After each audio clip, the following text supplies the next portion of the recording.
굳세 주를 아는 이들 찬송하고 찬송하세. 마음과 뜻과 힘 다하여 경배 드리세. 주를 알지 못한 이들 주가 친히 인도하사 그의 피로 구속하니 찬송 부르세. 약한 사람 도움받아 시험 중에 참게 되니 모든 죄를 이길 힘은 믿음뿐이라. 진리 되신 우리 주는 영원토록 변함없네.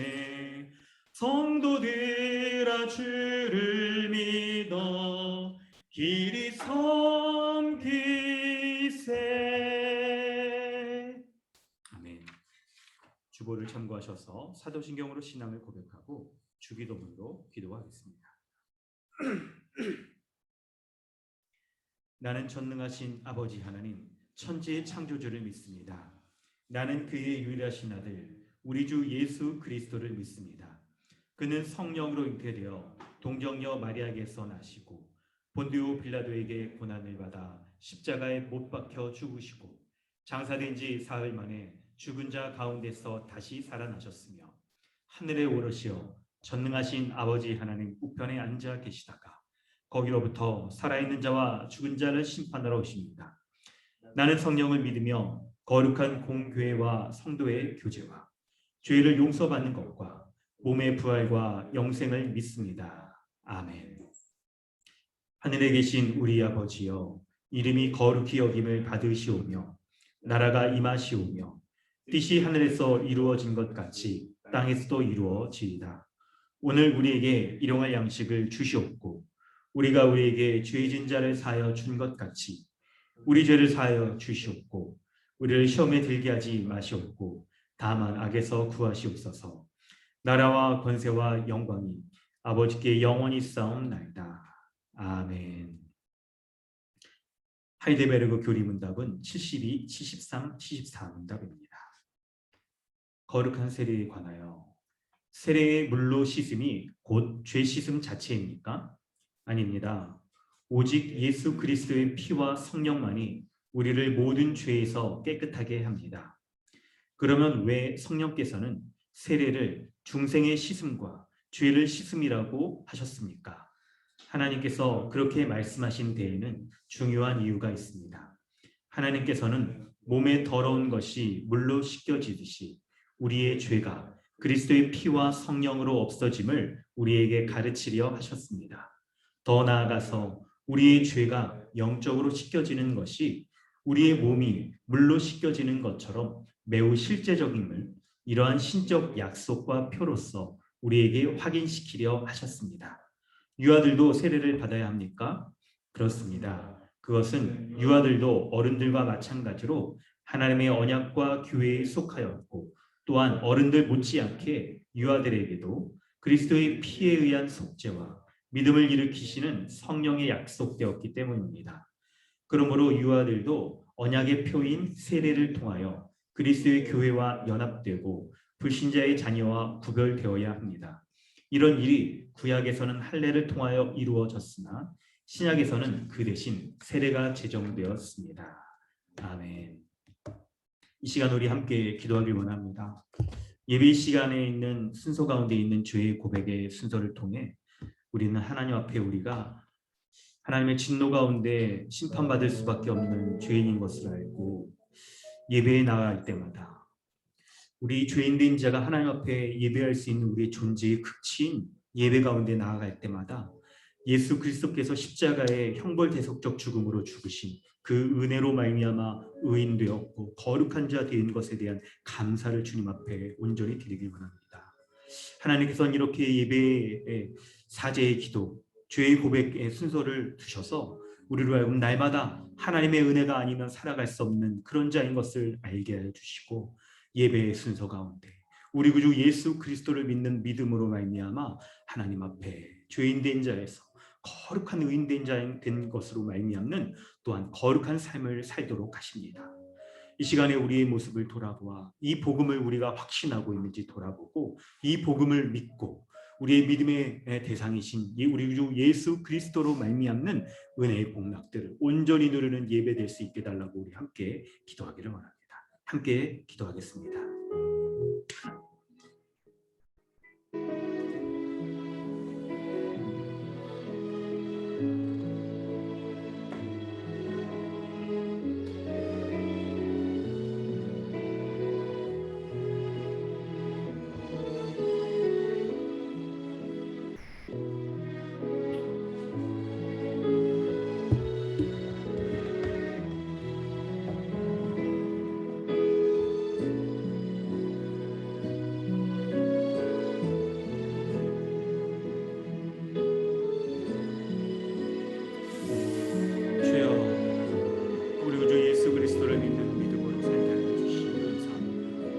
날마다 은혜 가운데 거하여 우리 주 예수 그리스도로 말미암아 살아가는 하나님의 참된 백성 되게 하여 주시옵소서. 주의 말씀의 계명을 사랑하며 그 말씀에 순종하여 우리 주 예수 그리스도로 말미암아 날마다 기뻐하고 날마다 감사하며 날마다 이 하나님 주신 십자가로 말미암는 온전한 삶을 살아가는 자 되게 하여 주옵소서.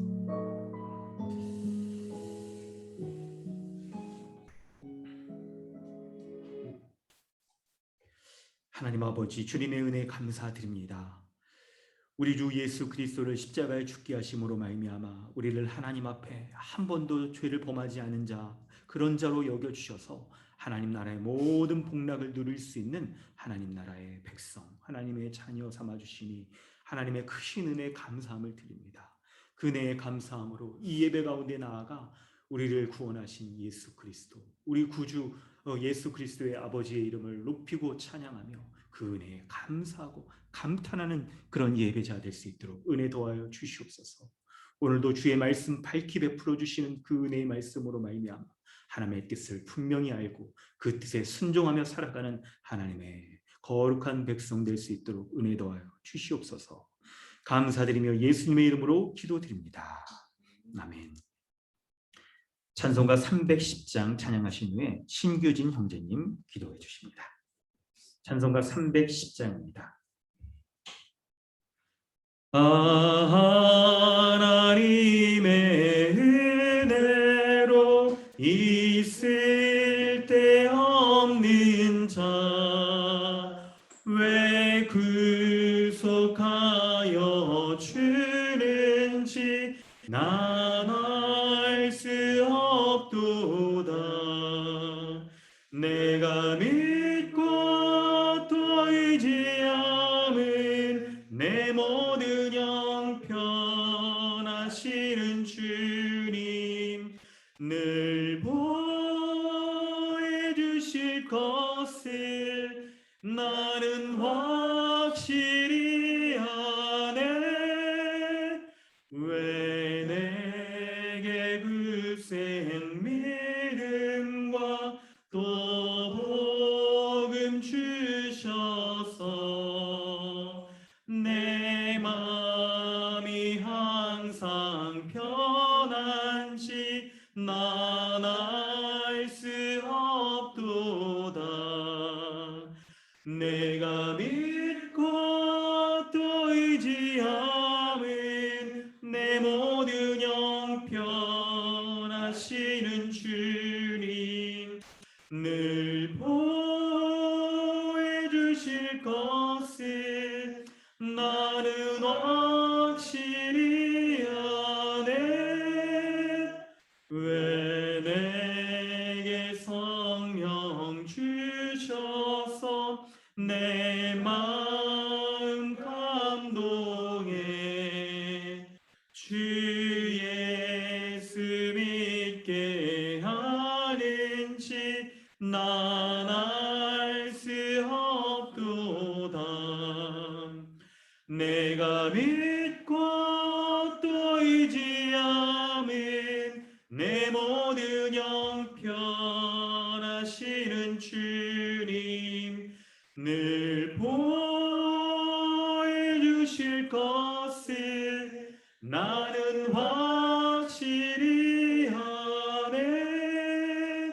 주 언제 강림하실지 혹 밤에 혹 낮에 또 주님 만날 그곳도 난 알 수 없도다. 내가 믿고 또 의지함은 내 모든 형편하시는 주님 늘 보호해 주실 것을 나는 확실히 아네.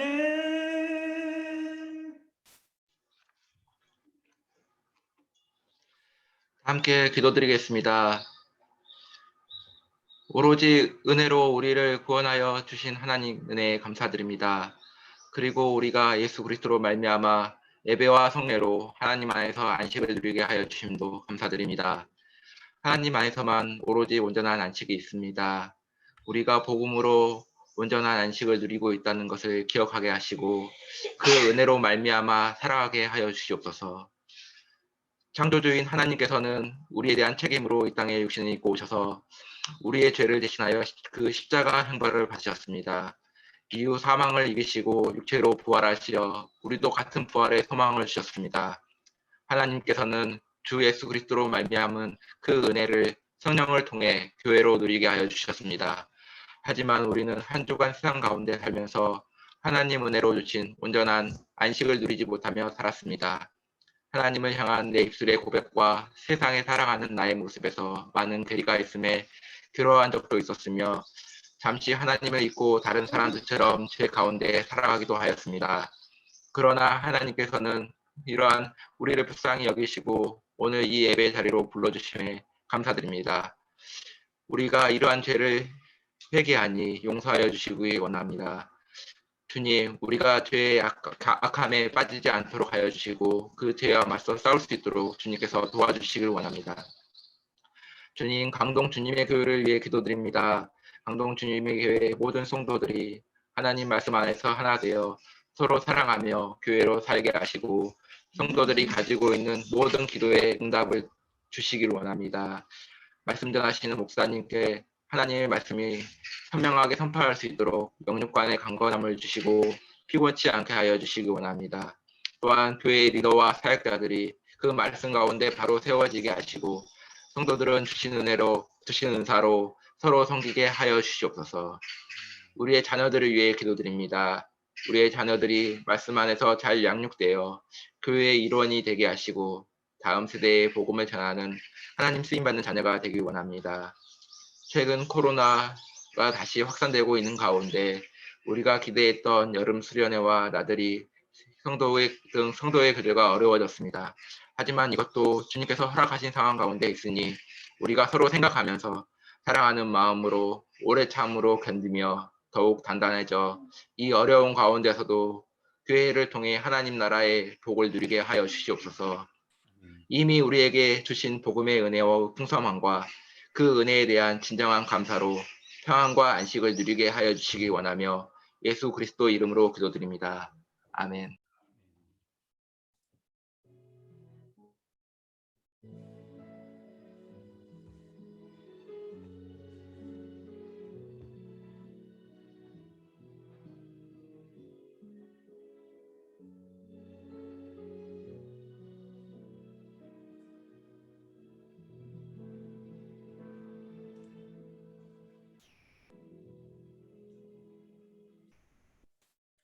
하나님께서 오늘 우리에게 주시는 은혜의 말씀은 누가복음 9장 37절로 50절까지 말씀입니다. 누가복음 9장 37절로 50절까지 말씀 보도록 합니다. 주보에 나와 있는 참고 본문도 같이 보시기 바랍니다.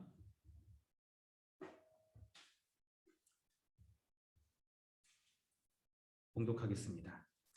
이튿날 산에서 내려오시니 큰 무리가 맞을세. 무리 중에 한 사람이 소리질러 이르되 선생님 청컨대 내 아들을 돌보아 주옵소서. 이는 내 외아들이니이다. 귀신이 그를 잡아 갑자기 부르짖게 하고 경련을 일으켜 거품을 흘리게 하며 몹시 상하게 하고야 겨우 떠나가나이다. 당신의 제자들에게 내쫓아 주기를 구하였으나 그들이 능히 못하더이다. 예수께서 대답하여 이르시되 믿음이 없고 패역한 세대여, 내가 얼마나 너희와 함께 있으며 너희에게 참으리요. 내 아들을 이리로 데리고 오라 하시니 올 때에 귀신이 그를 거꾸로 트이고 심한 경련을 일으키게 하는지라. 예수께서 더러운 귀신을 꾸짖으시고 아이를 낫게 하사 그 아버지에게 도로 주시니 사람들이 다 하나님의 위엄에 놀라니라. 그들이 다 그 행하시는 모든 것을 놀랍게 여길세 예수께서 제자들에게 이르시되 이 말을 너희 귀에 담아두라. 인자가 장차 사람들의 손에 넘겨지리라 하시되 그들이 이 말씀을 알지 못하니 이는 그들로 깨닫지 못하게 숨긴 바 되었습니다. 또 그들은 이 말씀을 묻기도 두려워하더라. 제자 중에서 누가 크냐 하는 변론이 일어나니 예수께서 그 마음에 변론한 것을 아시고 어린아이 하나를 데려다가 자기 곁에 세우시고 그들에게 이르시되 누구든지 내 이름으로 이런 어린아이를 영접하면 곧 나를 영접하며 또 누구든지 나를 영접하면 곧 나를 보내신 이를 영접함이라. 너희 모든 사람 중에 가장 작은 그가 큰 자니라. 요한이 여짜오되 주여 어떤 사람이 주의 이름으로 귀신을 내쫓는 것을 우리가 보고 우리와 함께 따르지 아니하므로 금하였나이다. 예수께서 이르시되 금하지 말라. 너희는 너희를 반대하지 않는 자는 너희를 위하는 자니라 하시니라. 아멘. 할렐루야. 오늘 예배 가운데 나오신 모든 성도 여러분 주님의 이름으로 환영합니다. 오늘 우리 누가복음 9장 37절로 50절까지 말씀을 함께 살피려고 하는데요. 오늘 말씀은 우리 지난번부터 계속해서 쭉 살펴보는 대로 예수님께서 9장 21절에 보시면 그분이 십자가에 고난당하 죽으시고 부활하실 것에 대해서 첫 번째 예고를 하셨어요. 그리고 나서 제자들에게 23절부터 제자도에 대한 말씀이잖아요. 그래서 예수 그리스도를 따라야 된다. 제자는 스승이 가신 길을 따르는데 바로 예수 그리스도가 가신 그 십자가의 길을 따라야 된다는 것을 말씀하고 있죠.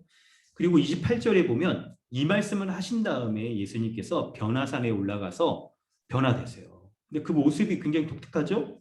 용모가 변화되어 그 옷이 휘어져 광채가 나더라라고 하는데 타복음서에 보면 빨래하는 자가 더 빨래 이렇게 희게 할 수 없을 정도로 굉장히 휘어진 그런 모습을 보이는데 바로 예수님이 그분이 하나님으로서 영광과 능력을 가지신 분이라는 것이 드러나는 거예요.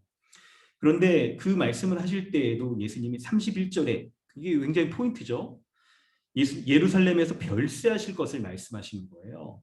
예수님의 이 영광은 바로 이 영광과 능력은 십자가의 죽음을 통하여서 이루어진다라고 말씀하시는 거죠. 여러분 본문의 흐름이 계속 예수 십자가의 이 죽음과 부활로 말미암아 이루어질 일들에 대해서 계속 말하고 있다는 것을 주목해 보셔야 돼요. 그리고 이제 오늘 본문이 이렇게 시작됩니다. 37절에 예수님과 산에 올라간 제자들 있죠. 예수님의 제자가 12명이라는 거 아시죠? 기본이죠 이런 건. 그때 28절에 보면 베드로와 요한과 야고보를 데리고 산에 올라가셨고 그리고 나머지 제자들은 지금 산 아래에 남아있는 상태였어요. 그래서 이튿날 예수님과 이제 3명의 제자들이 산에서 내려옵니다. 그리고 산 아래에 있었던 제자들이 한 아이를 괴롭게 하는 귀신을 내어쫓지 못했어요. 그때 예수님이 뭐라고 말씀하십니까? 41절에 보면 믿음이 없고 패역한 세대여 내가 얼마나 너희와 함께 있으며 너희에게 참으리요 이렇게 얘기를 한단 말이에요. 예수님께서 이 제자들의 믿음이 없는 것을 책망하시면서 귀신을 쫓으시고 꾸짖으시고 그리고 아이를 낫게 하시는 것을 보여주는 거예요. 여러분 이 본문은요 지금 이 믿음에 대해서 지금 말하고 있습니다. 믿음에 대해서 말하고 있어요. 오늘 본문을 우리가 살필 때 이 믿음에 대해서 여러분 이제 몇 가지를 좀 살펴보려고 하는데 과연 여러분 이 믿음 예수님이 이 하나님의 권능으로 이게 딱 있죠? 43절에 하나님의 위엄에 놀랐잖아요. 예수님이 귀신을 내어 쫓을 때요. 42절에 보면 귀신이 굉장히 저항을 해요. 안 쫓겨나려고. 왜냐하면 예수 그리스도가 자신을 내어 쫓을 거라는 걸 귀신들이 영적이 굉장히 믿음이 있는 건가요? 하여튼 믿음은 아니겠죠, 여러분. 예수 그리스도에 대해서 아는 거예요. 그래서 저항하고 그리고 하나님의 위엄에 예수님이 쫓은 다음에 하나님의 위엄에 놀라요. 바로 여러분 이것을 통해서 예수님이 이 제자들에게 뭡니까? 어떻게 해야 이 아이를 괴롭히는 귀신을 내어줄 수 있다라고 얘기하는 거냐면 바로 제자들의 믿음이 없다라고 이렇게 책망하신 것처럼 예수 그리스도에 대한 믿음이 있을 때 이 귀신을 쫓는 것 같은 그런 능력으로 우리가 살 수가 있는 거예요. 그럴 때 여러분 우리가 첫 번째 이 37절부터 43절의 이 단락에서 살펴보는 것은 믿음이 무엇으로 우리에게 드러나는가, 주어지는가 하는 것을 살피는데 바로 예수 그리스도가 어떤 분이신지를 우리가 알 때야, 그럴 때야 주님이 주시는 그 권세와 능력으로 악한 세력들을 대적할 수 있게 된다는 것을 말하고 있는 거예요. 여러분 참고 본문도 한번 보시면 베드로전서 5장 9절 말씀 있잖아요. 베드로전서 5장 9절 주부의 참고 본문 보시면 너희는 믿음을 굳건하게 하여 그를 대적하라. 이는 세상에 있는 너희 형제들도 동일한 고난을 당하는 줄 압니다. 믿음을 굳게 하여야만 대적할 수 있다. 악한 세력들을 대적할 수 있다라고 그렇게 얘기를 하고 있어요. 그럴 때 여러분 생각을 해보세요. 악한 세력을 대적하는 그 능력, 그것이 여러분 그것이 믿음으로 표현되고 있는데 그 믿음의 성격이 무엇인지를 우리는 잘 알아야 되는 것인데요.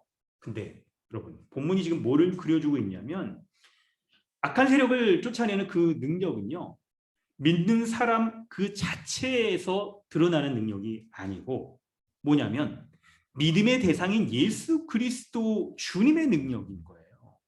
주님이 가지신 그 능력을 가지신 하나님의 위엄이 있으신 위엄 있는 하나님이신 분이 바로 예수 그리스도라는 것을 믿는 것으로 말미암아 그 능력이 우리에게 주어지게 되는 거예요. 여러분 그래서 고린도후서 4장 7절에 보면 이 본문 여러분 같이 한번 읽어볼까요? 마이크를 켜지 마시고 너무 귀한 말씀이에요. 같이 한번 좀 읽어봤으면 좋겠어요.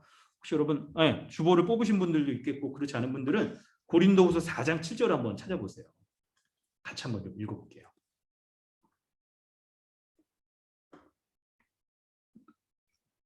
고린도후서 4장 7절을 한번 읽겠습니다. 시작. 우리가 이 보배를 질그릇에 가졌으니 이는 심히 큰 능력은 하나님께 있고 우리에게 있지 아니함을 알게 하려 합니다.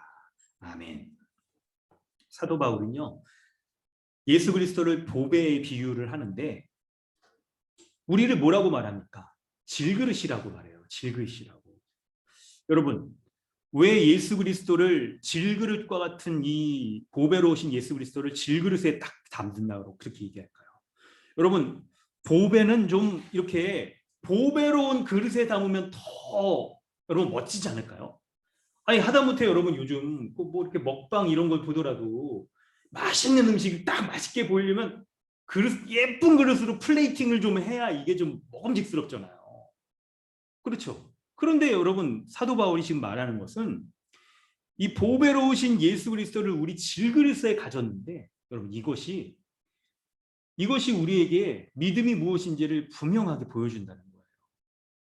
여러분 만약에 우리가 이 질그릇이 아니고 금그릇, 은그릇 같이 그냥 번쩍번쩍 빛나고 막 다이아몬드 박힌 거, 아우 보기만 해도 막 탐나네요. 막 갖고 싶어요, 막 그런 거 막. 저도 약간 그릇 욕심이 있어가지고 막.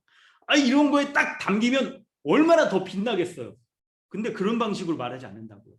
여러분 혹시 아시는가 모르겠네요. 예전에 그 무슨 그 탐험 어드벤처 영화 가운데 예수님의 십자가의 그 있잖아요. 그 아세요? 인디아나 존스 혹시 아세요? 아시는 분? 죄송합니다. 네, 좀 너무 오래된 영화를 이렇게 예를 들었는지 모르겠는데 하여튼 그냥 그 생수를 딱 뜨는데 금잔에다가 떠서 마시는 사람들 다 죽었어. 근데 어떤 잔에 딱 뜨는 사람은 이거 딱 병이 딱 나온 받았냐면 나무로 된 잔, 나무로 된 그릇에 딱 생수를 딱 푼 사람들은 그걸 마셨는데 병이 막 낫게 되는 거예요. 여러분 영화를 안 봐서 모르시죠? 얘와 실패. 아는 영화를 좀 이렇게 했어요. 죄송합니다. 좀 아는 영화를 최신 영화 좀 한번 해볼게요. 예. 하여튼 그런 거예요. 원리는 아시겠죠, 여러분? 원리를 그런 거예요. 만약에 여러분 그릇이 그냥 반짝반짝 빛나고 그러면 그 안에 담겨져 있는 것이 귀중하게 드러나질 않아요. 그릇이 귀중해서 그냥 그냥 이 안에 담겨 있는 게 멋져 보이라고 생각을 한단 말이에요. 그런데 질그릇 같은 그 그릇에 우리에게 보배로우신 예수 그리스도가 거하고 있다라고 말하는 것은 바로 우리의 믿음의 능력이 우리 자신에게 있는 것이 아니고 우리가 믿음의 대상인 예수 그리스도로 말미암아 우리에게 주어진다는 것을 너무나도 선명히 보여주는 거예요. 그래서 여러분 그 능력은요, 믿음 자체, 그리고 그 믿음으로 행하는 이런 능력 같은 건요, 믿는 자 자체의 능력이 아니고 바로 믿음의 대상이신 예수 그리스도 그분의 능력인 거예요. 그분의 능력. 그래서 여러분 우리가 지금 본문이 지금 이렇게 그려주는 게 믿음의 대상이신 예수 그리스도가 어떤 분이신지를 분명히 알 때야 우리가 바른 믿음을 가질 수가 있고 그 믿음으로 능력 안에서 우리가 살 수 있다는 것을 말해주는 거예요. 여러분 우리도 종종 이렇게 믿음을 잃어버릴 때가 있어요. 본문의 제자들처럼 예수님이 얼마나 너희와 함께 있으려 너희에게 참으려라고 말씀하시는 것처럼 여러분 예수님이 지금 산에 올라가신 그때 그냥 그죠? 이튿날이라고 그러니까 이튿날 산에서 내려왔다고 하니까 그 전까지 예수님하고 같이 있었던 거예요. 근데 그때는 예수님의 제자들도 예수님이 함께 있으니까 딱 믿음을 가졌을 거란 말이에요. 근데 여러분 예수님이 십자가에 지금 죽음을 예고하시는 때에 예수님이 죽고 나면 제자들이 이 땅에 혼자 남잖아요. 제자들만 남잖아요. 그때에도 과연 이렇게 믿음을 제대로 보일 수가 있겠는가? 그것을 그들이 함께하고 있는 예수님, 그 예수님이 누구인지를 분명히 알 때야 그 믿음을 드러낼 수가 있는 것이죠. 그런데 여러분 우리 모습을 돌아보면 우리도 때때로 믿음을 잃어버릴 때가 있어요. 여러분 이게 믿음을 완전히 잃어서 이제 지옥 간다 그런 차원을 말하는 게 아니죠. 이거는 구원받는 믿음이 아니라 구원받은 자에게 드러나는 믿음으로 행하고 믿음으로 살아가고 믿음으로 이기고 견뎌내는 그런 측면을 얘기하는 거죠. 그래서 41절에 믿음이 없고 패역한 세대여라고 예수님이 이렇게 책망을 하시는 건데요. 여러분 이 책망에 우리가 귀 기울일 필요가 있어요. 오늘 말씀을 보면서 책망에 귀 기울일 필요가 있단 말이에요. 이 책망에 귀를 기울인다라고 한다면 우리가 어떤 마음을 가져야 되냐면 바로 다른 것보다 우리가 믿고 있는 예수 그리스도에 대해서 우리가 좀 제대로 잘 알아야겠다. 그럴 때 믿음이 생겨난다는 거예요. 그럴 때 믿음을 가질 수 있다는 거예요. 그래서 우리가 여러분 예수 그리스도가 어떤 분이신지를 분명히 알고 그분이 누구신지 분명히 아는 것, 그것으로 말미암아 우리가 처해 있는 상황과 어려움들, 연약한 점들 이런 것들을 우리가 뛰어넘을 수가 있는 거죠. 믿음을 잃지 않고 견고한 믿음을 갖기 위해서 어떻게 하냐면 바로 믿음의 대상이신 예수 그리스도를 바라봐야 되는 거예요. 예수님이 제자들에게 이런 것들을 알려주고 싶어 하셨어요. 그래서 여러분 43절 중간부터 우리가 45절까지 말씀을 좀 살펴보겠는데요. 예수님께서 여러분 이 말씀을 한번 좀 보면 본문 한번 좀 읽어볼까요? 네, 문영진 형제가 한번 좀 읽어주시겠어요? 43절 중간에 동그라미부터 45절까지 한번 읽어주세요.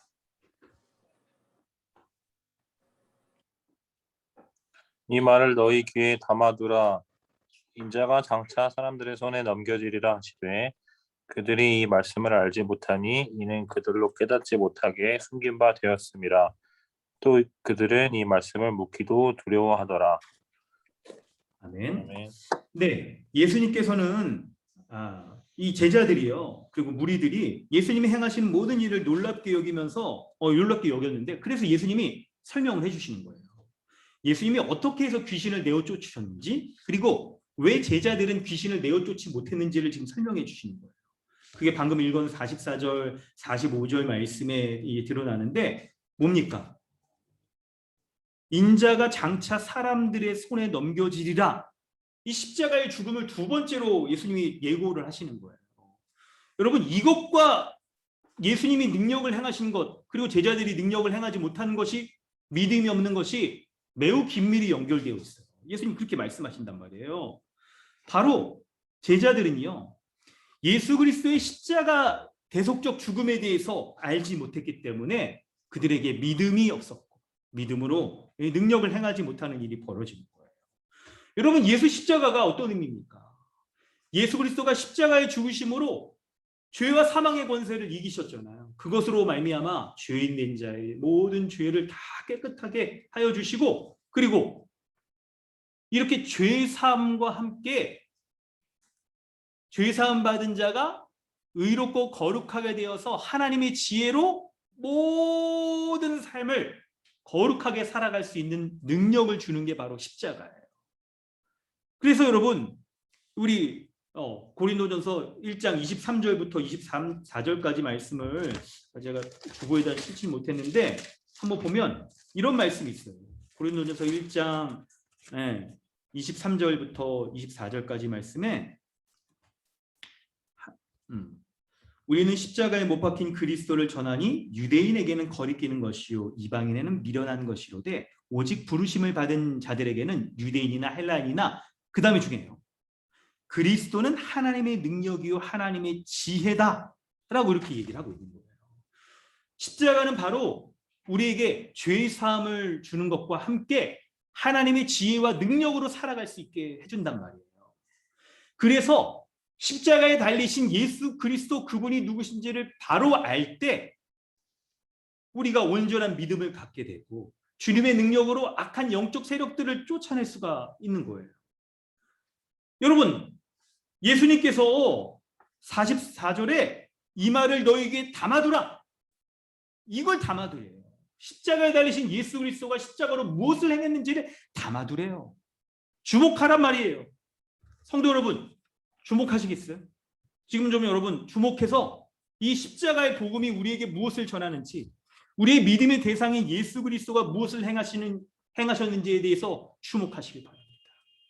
제자들은 믿음이 없어서 그들이 무능력한 모습을 보였어요. 예수님이 이때 예수님의 십자가 죽음에 대해서 말씀하시는 것을 주목해야 되는 거예요. 여러분, 믿음이 없다는 게 무엇입니까?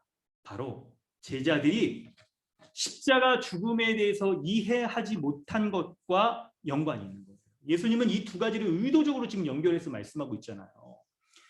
예수님의 능력은 십자가에 사용하신 그분의 능력 아닙니까? 그 예수님이 십자가로 말미암아 죄와 사망의 권세를 이기셔서 우리를 죄의 권세로부터 건지시고, 그리고 하나님의 지혜와 능력으로 살아갈 수 있게 하여 주셨기 때문에 우리의 믿음의 원천이신 예수 그리스도를, 그분을 바로 알 때 신자에게 예수 그리스도가 행하신 모든 일들에 대한 그 은혜가 베풀어질 수 있게 되는 거예요. 바로 여러분, 단적으로 딱 정리해서 얘기하면 믿음의 원천은 예수 그리스도와 그분의 행하신 사역에 대한 지식을 갖는 거예요. 그것을 이해하는 것이라고요. 그것으로 인한 믿음을 갖는 거예요. 그래서 제자들이 이 45절에 말하면 그들이 이 말씀을 알지 못하니 이는 그들로 깨닫지 못하게 숨긴 바 되었습니다. 알지 못한 이것으로 인하여서 그들의 믿음이 없었던 거예요. 믿음이 없었던 거. 여러분, 그런데 믿음이 없으면 우리에게 어떤 일들이 벌어지는지 아세요? 믿음이 없는 결과 신자에게 생겨나는 일들이 있어요. 그거를 46절에서 50절에 말하고 있어요. 그건 뭐냐면 두 가지의 모습으로 드러납니다. 여러분 잘 보세요. 46절부터 48절은 제자 공동체 안에서 벌어지는 일들이고, 49절 50절은 그 외에 좀 이들이 알지 못하는 주의 이름으로 행하는 어떤 능력을 행하는 자들에 대하여서 보이는 태도가 있는데, 이 두 가지가 공통점을 가지고 있어요. 그래서 본문이 이렇게 연결되어 있는데요. 바로 믿음이 없을 때 나타나는 현상, 그게 뭐냐면 바로 제자 공동체 안에서 제자들은 누가 크냐 하는 변론을 하는 거예요. 여러분, 바로 앞에서 바로 44절에서 예수님이 이들을 막 꾸짖으셨잖아요. 그럼에도 불구하고 그 꾸짖음을 받고, 아유, 난 제자들에게 누가 더 크냐, 누가 더 으뜸이냐, 누가 더 우리 위에 설 수 있느냐? 이것에 대해서 이들이 고민을 했단 말이에요. 그것에 대해서 변론을 한단 말이에요. 여러분 왜 그럴까요? 바로 십자가 길에 대해서 알지 못했기 때문에 그런 거예요. 그것이 갖는 의미가 무엇인지 이해하지 못할 때 여러분 사람들 안에서 믿는 자들 안에서도 누가 더 크려고 하는지 높아지려고 하는지 이런 모습을 보이게 되는 거예요. 여러분 근데 십자가가 뭡니까? 십자가는 우리의 죄를 용서하여 주신 죄 사함뿐만 아니라 신자가 어떤 삶을 살아가야 되는지에 대한 예수 그리스도가 본을 보여주신 거잖아요. 신자가 살아가는 삶의 이 방향, 목적, 살아가는 삶의 내용, 지체를 대할 때의 태도뿐만 아니라 이웃을 대할 때, 세상의 이웃을 대할 때 태도가 어떤지를 다 보여주는 게 십자가에서 드러나는 거예요. 십자가에서. 그래서 십자가가 하나님의 능력이자 지혜가 되어지는 거예요. 예수 그리스도께서 죄인을 우리와 같은 이런 죄인을 위하여 십자가에서 자신을 내어줘 죽으셨잖아요. 그런데 우리도 그렇기 때문에 다른 사람을 향하여서 희생하며 다른 사람을 향하여서 섬겨야 되는 것이 마땅한 주님을 따르는 제자의 본인데 지금 제자들은요. 예수님의 십자가가 갖는 그 의미가 무엇인지를 제대로 알지 못하자 그들 중에서도 그들이 누가 더 높아지려고 하는지에 대한 이런 변론을 내면서 높아지려고 하는 이런 모습을 보이는 거예요. 뿐만 아니라 여러분 49절 50절에서도 요한이 예수님의 제자 중에 요한이 주여 어떤 사람이 주의 이름으로 귀신을 내어쫓는 것을 우리가 보고 우리와 함께 따르지 않는 것으로 금하였다. 이렇게 막 얘기를 해요. 그런데 예수님께서는 금하지 말라. 너희를 반대하지 않는 자는 너희를 위하는 자니라 이렇게 말씀을 하시죠. 여러분 이게 무슨 의미입니까? 주의 이름으로 행하는 자라고 한다면 이들이 거부하거나 이렇게 경쟁자로 여긴다거나 그렇지 않고 모두 하나님 나라의 동력자로 여겨야 되는 것을 얘기를 해주고 있는 거예요. 그래서 그 섬겨야 되는 범위, 받아들여야 되는 범위가 굉장히 확 넓어지는 것이죠. 이 모든 것이 십자가에서 드러난 거예요. 십자가에서. 여러분 지금 우리 본문의 내용을 살폈는데요. 주님께서는 오늘 본문을 통하여서 우리에게 이런 말씀을 하세요. 오늘 본문의 메인 아이디어죠. 오늘 본문을 통해 예수님의 십자가 대속적 죽음을 모른다면 신자가 믿음으로 살아갈 수 있는 능력도 없고 그리고 거룩하게 살아가며 지체를 섬길 수 있는 사랑조차도 행할 수 없다는 것을 보여주고 있는 거예요. 그 모습이 예수님의 제자들에게 산 아래에 있는 제자들에게 귀신을 내어쫓지 못하는 모습으로 드러나고 그것이 바로 예수님께서 이들을 책망하실 때 인자가 장차 사람들의 손에 넘겨지기가 한 십자가의 죽음의 의미를 모를 때 생겨나는 것이며 이 십자가의 죽음을 모를 때 제자들은 서로 높아지려고 하고 그리고 다른 사람을 배제하며 다른 사람을 경쟁자로 여기게 되는 이런 삶을 살아가게 된다는 것을 말씀하고 있는 거예요.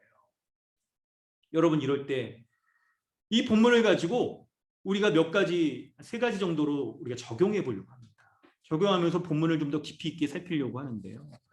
먼저는 여러분 첫 번째 우리가 좀 살필 때 43절에 보면 예수님께서 제자들에게 예수님은 어떤 사람들이 하나님의 위엄에 놀랐잖아요. 예수님이 행하신 일 제자들은 귀신을 내어쫓지 못했는데 예수님은 말씀으로 이렇게 딱 내어쫓으신단 말이에요. 그럴 때 여러분 예수님이 어떤 분이신지를 제대로 알 때야 신자에게도 이런 능력이 드러나야 되는 거예요.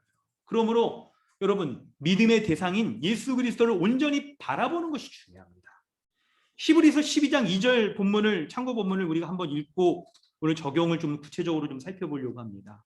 히브리서 2장 12장 2절 말씀이죠. 히브리서 12장 2절 말씀 우리 한번 좀 읽어보겠는데요. 네. 신규준 형제님 한번 읽으시겠어요?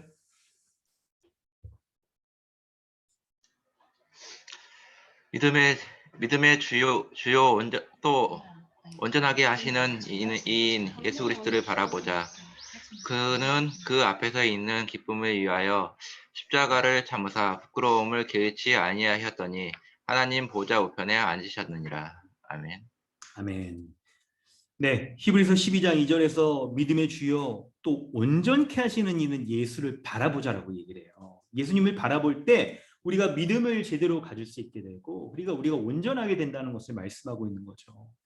그런데 바라봐야 될 예수 그리스도가 어떤 분이라고 말합니까? 십자가에 참으사 부끄러움을 개의치 아니하셔서 그 앞에 있는 기쁨, 그것을 위하여서 십자가의 죽음으로 말미암아 주어지는 그 영광과 능력을 위하여서 십자가의 죽음을 감당하셨다는 거잖아요. 그 예수님을 바라봐야 된다고 얘기를 하는 거예요. 여러분, 이 말씀을 가지고 이제 우리가 첫 번째 적용점을 좀 확장해 가면서 좀 살펴보려고 하는데, 여러분, 산 아래 남아있는 제자들은 예수님을 어떤 분으로 바라봐야 됐을까요? 예수님을 어떤 분으로 바라봐야 됐을까? 이걸 우리가 좀 살펴보려고 합니다. 여러분, 잘 보면 37절부터 43절의 이 본문이 어떻게 시작하는지를 잘 보면 산 위에서 예수님이 행하신 일들과 긴밀히 연결시키고 있는 것을 잘 우리가 알 수가 있어요. 37절 한번 보세요. 이튿날 산에서 내려오시니. 여러분, 이런 얘기 왜 성경에 기록했을까요? 예수님은 등산을 좋아하셔서 이렇게 여기 산에 올라간 거 기억가지고, 그리고 이튿날 산에서 내려오셨으니까 예수님이 등산을 좋아하는, 진짜 좋아했어요. 비박하고 내려오신 거잖아요. 지금 산에 1박 하시고. 예수님이 진짜 등산 좋아하셨구나. 이 제자, 몰라, 베드로랑 요한, 야고보 또 등산 좋아했는지 모르겠네. 어부라서 좀 안 좋아했을 것 같은데, 제 생각에는. 근데 여러분, 이런 거를 위해서 지금 기록해 놓은 게 아니라는 거죠. 그렇다고 한다면 뭔가 이것을 기록한 목적이 있을 거예요. 바로 그것은 산 아래 내려와 있는 이것을 산 위에 있는 것과 연결시켜서 우리에게 생각해 보도록 하는 그 연결고리예요. 여러분, 뭐 등산할 때도 올라가는 것보다 내려가는 게 중요하잖아요. 내려올 때 부상 많이 했거든요. 내려오는 게 중요해. 근데 이 내려오는 건 올라가는 것, 이것과 관련이 있는 거예요. 올라갔기 때문에 내려오죠. 그럴 때 여러분, 생각을 해보죠. 연결해서. 본문을 여러분, 근데 이렇게 연결하는 게 좀 적절한가? 이제 제가 뭐를 설명하려고 하냐면, 먼저 여러분 딱 핵심적인 얘기할게요. 뭐냐면 28절부터 36절까지 예수님이 산에 올라가셔서 변화하셨잖아요. 영광스러운 모습으로. 그래서 이게 변화산 사건이라고 이렇게 얘기하잖아요. 예수님이 흰 모습으로 이렇게 변화하신 것은 바로 예수님이 하나님이시며 십자가로 말미암아 영광과 능력을 얻으신다는 것을 보여주는 거예요. 십자가로 말미암아 영광과 능력을 얻으신다는 걸 보여주는 거예요. 그래서 제자들이 예수님을 향한 어떤 믿음을 가졌어야 되냐면, 바로 산 위에서 예수님이 변화하는 모습을 목격한 제자들뿐만 아니라 밑에 있는 제자들도, 올라가지 않은 제자들도 예수님이 영광과 능력으로 행하시는 분, 십자가의 죽음으로 말미암아 그분의 영광과 능력을 온전히 성취하시는 분이라는 것에 대한 믿음을 가져야 돼요. 그 예수님이라는 걸 믿을 때야 여러분, 제자들이 귀신을 내어쫓는 일을 할 수가 있는 거예요. 여러분, 귀신을 내어쫓는다는 게 뭡니까? 여러분, 귀신은 이 세상에 이 지배하고 사람들을 죄를 짓게 하여서 사망에 빠지게 만들잖아요. 근데 예수님이 십자가에 죽으시고 부활하시는 것으로 영광을 얻는다는 것은 죄와 사망의 권세, 악한 영적 세력을 이기시고 승리하심으로 예수 그리스도의 영광스러운 능력의 그분을 믿는 자에게 죄와 사망의 권세, 악한 영적 세력의 권세로부터 이길 수 있는 것을 보여주는 거잖아요. 그게 귀신 쫓는 모습으로 드러나야 되는 것이죠. 여러분, 이게 맞습니다. 그런데 여러분, 한번 생각해 보세요.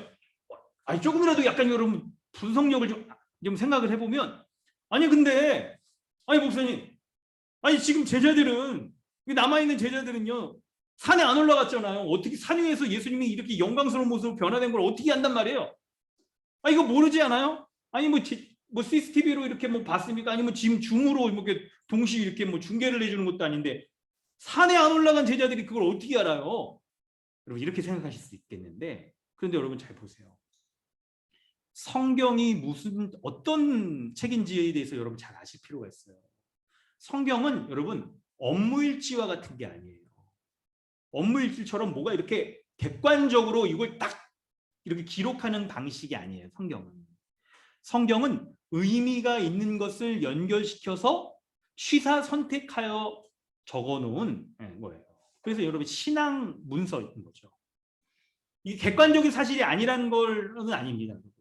객관적인 건데 그 내용을 우리에게 전달하려는 의도를 분명하게 밝혀서 전달하는 목적이 있는 거예요. 예를 들면 여러분 오늘 본문을 연극이라고 치면 연극 중에 여러분 혹시 방백이라는 거에 대해서 아세요? 대사할 때 뭐냐면 연극을 하는 그 플레이어가 있고 그죠? 배우가 있고 관객이 있잖아요.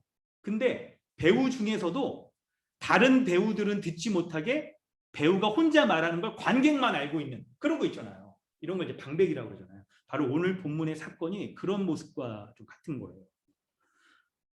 산 아래에 있는 제자들은 모를 수 있어요. 예수님이 영광스러운 모습으로 변화된 걸 모를 수 있단 말이에요. 실제적으로. 그런데 여러분 이 본문을 기록하여서 읽는 독자인 교회는 예수 그리스도가 바로 앞에서 영광스러운 모습으로 변화되어 그분의 십자가의 죽음으로 영광과 능력을 온전히 성취하실 것이라는 걸 우리는 알고 있죠. 그리고 나서 이 본문을 읽으면 제자들이 바로 앞에서 영광스러운 모습으로 변화되신 예수님에 대해서 모르구나. 그분을 제대로 알지 못하구나 하는 것들을 읽는 우리가 알 수 있게 해주는 거예요. 이게. 여러분 아니 근데 이런 복잡한 설명 말고도 예수님의 제자들이 지금 산 아래에 있는 제자들이 여러분 변화산 위에 올라간 예수님 거기는 안 올라갔다 하더라도 예수님이 영광과 능력으로 행한 거 여태까지 지금 1장부터 9장까지 예수님 따라다니면서 봤나요 못 봤나요? 봤잖아요. 봤어요. 지금까지. 하나님이신 것을 봤잖아요. 자연 만물을 막 다스리는 폭풍을 잠정케 하는 것도 봤고 죽은 자를 살리는 것도 봤고 병 고치는 것도 봤고 귀신을 내어주는 것도 봤고 다 봤단 말이에요. 예수님이 그분이 영광과 능력을 행하시는 하나님이시라는 걸 봤단 말이에요. 그러니까 그거를 기억하기만 하면 잊어버리지 않는다고 한다면 그 예수 그리스도 귀신을 내어 쫓으시는 예수 그리스도를 의지하여 그분을 믿는 믿음으로 귀신을 내어줄 수 있을 거야. 아이를 온전케 할 수 있을 거란 말이에요. 근데 이거를 이 오늘 본문의 사건을 통하여 더욱더 명백하게 보여주는 거예요. 남아있는 제자들이. 그렇다고 한다면 여러분 우리 한번 생각을 해보죠. 오늘 본문을 기록한 누가가 이 두 사건을 이렇게 긴밀하게 연결시켜서 우리에게 알려주고 있어요. 이걸 알려주고 있어요.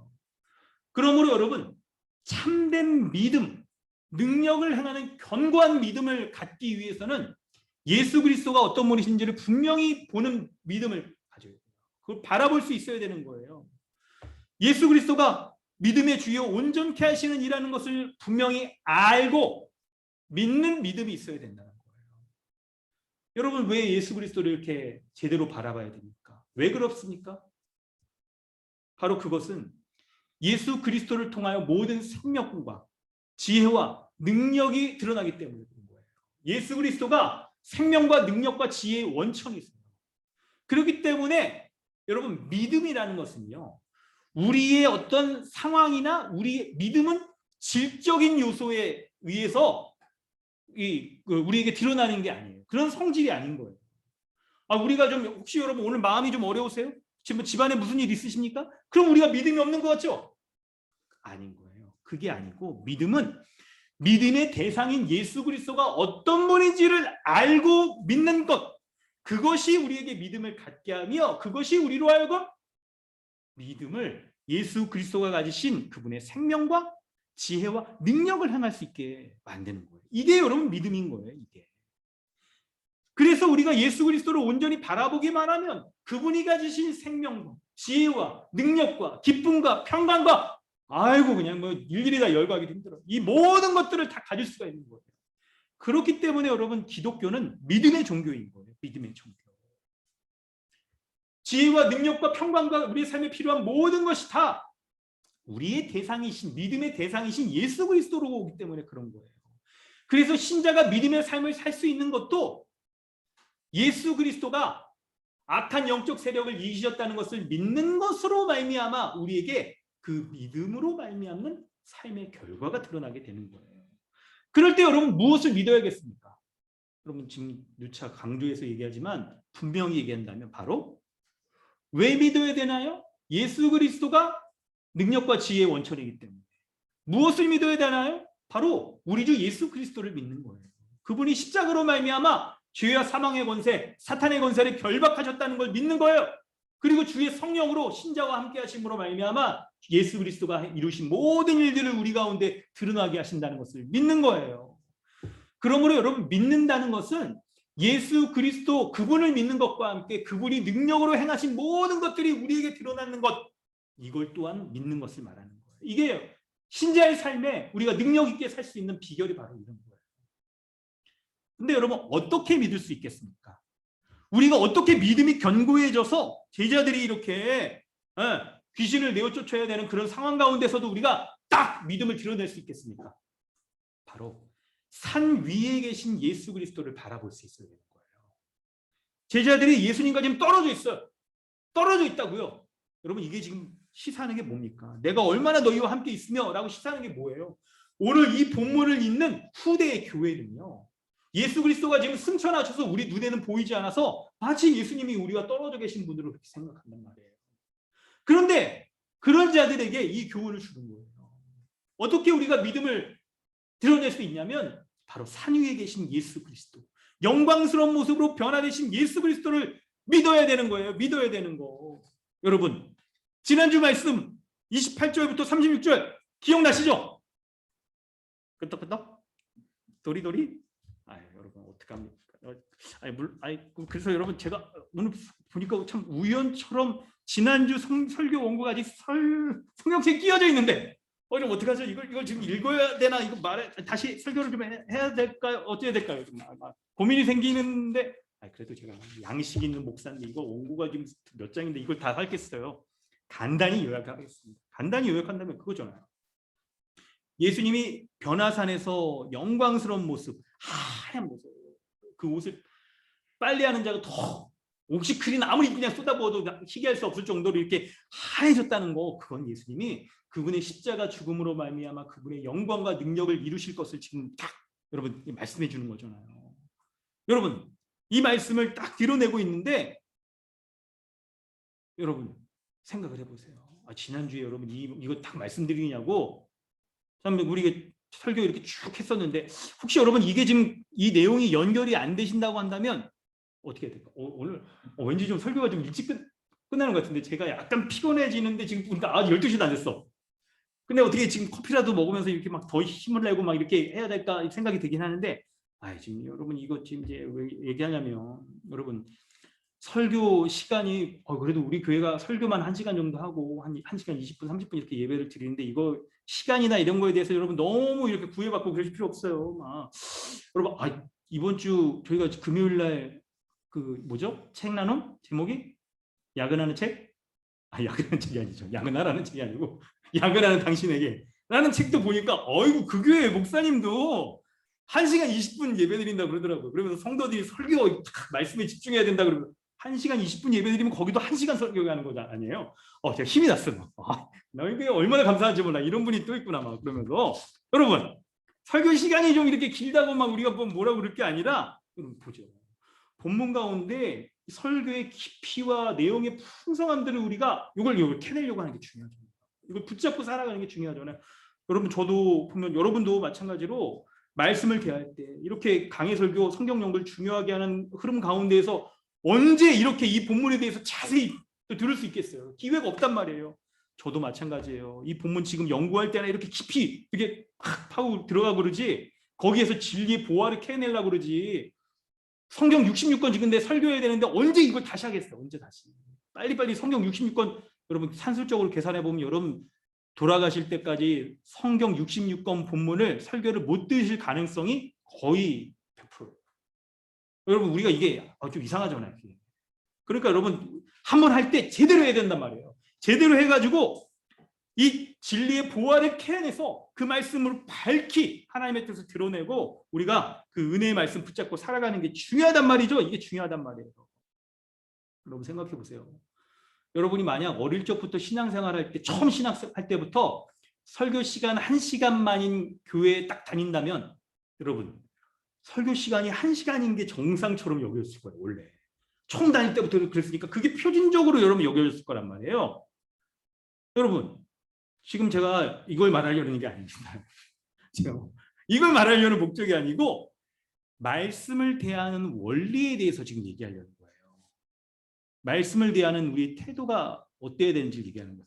여러분 물론 부가적인 이유도 있습니다. 여러분 설교 시간이 커피 좀 드시고 우리 예배 시간에 하나님이 왜 커피를 주셨겠어요? 하나님의 창조물 가운데 왜 커피를 만드셨겠어요? 하나님 몇째 날 커피 만드셨니? 왜 만드셨겠어요? 설교 시간에 졸지 말라고 커피 만드신 거예요, 이거를. 여러분. 할렐루야. 여러분, 좋습니다. 막 여러분 마시면서 지금 들으세요. 마시면서. 여러분, 신자의 믿음과 지혜와 능력이 예수 그리스도가 누구신지를 아는 것으로부터 주어지는데 그것이 성경에 기록되어 있잖아요. 그러므로 우리가 성경 말씀을 깊이 있게 알고 그리고 우리에게 그 깊이 있는 캐낸 그 보화 진리를 우리 삶에 적용하며 살아갈 때 우리에게 믿음을 가질 수 있게 되고 그리고 믿음의 능력이 드러날 수 있게 되는 거예요. 그러므로 여러분 말씀을 대할 때마다 예수를 더 깊이 생각하고 예수를 더 알고 예수를 더욱더 깊이 생각할 때 우리가 주를 신뢰하며 그리고 능력 있는 그리스도인으로서 살아갈 수 있게 되는 거예요. 여러분 21절부터 27절 말씀을 한번 이렇게 딱 우리 다시 한번 정리를 하면 21절부터 22절에 예수님이 첫 번째 예수님의 십자가 죽음에 대해서 예고하십니다. 그리고 23절에 또 무리에게 이르시되라고 하면서 십자가에 예수님이 스승이신 예수님이 죽으시는 것 같이 제자들도 이 길을 따르라. 근데 28절에 보면 어떻게 시작되냐면 여러분 각각 문단에 처음 시작되는 말을 살피는 거예요. 이 말씀을 하신 후 영광스러운 모습으로 변화되신단 말이에요. 그리고 그분의 영광과 능력은 십자가의 죽음으로 드러난다는 걸 얘기하는 거죠. 계속해서 연속적으로 뭔가를 끌고 가잖아요. 그리고 오늘 본문의 37절에 이튿날 산에서 내려오시니라고 하면서 예수님이 십자가의 죽음, 이 고난이 죽음과 고난으로 말미암아 그분의 영광과 능력이 드러난다는 것을 예수님이 말씀하신다는 거예요. 그러므로 그리고 나서 예수님이 제자들이 병 딱 고치지 못하는 모습을 본문이 이거를 긴밀하게 연결시키는 이유가 있는 거예요. 바로 참된 믿음은 바로 예수 그리스도가 십자가로 말미암아 영광과 능력을 행하시는 그분을 제대로 바라볼 때, 그분을 제대로 믿을 때 드러난다는 것을 말씀해주고 있는 거예요. 귀신을 내어쫓는 것 같은 그런 믿음, 능력, 신자의 삶에 있어서의 그런 능력이 바로 십자가에 달리신 예수 그리스도를 바로 아는 것, 그 십자가로부터 모든 생명과 능력과 지혜가 주어진다는 것을 지금 분명히 밝히고 있는 거예요. 분명히 밝히고 있는 거예요. 그러므로 성도 여러분, 말씀을 가까이 하세요. 말씀을 볼 때마다 근데 여러분 그냥 봐서는 안 됩니다. 바로 오늘 본문에 예수님께서 말씀하신 것처럼 십자가로 말미암아 영광과 능력을 드러내신 그 주님을 분명히 알아요. 그 믿음으로 말미암아 봐야 되는 거예요. 여러분 오늘 본문에서 우리가 두 번째 살피는 것은 바로 뭐냐면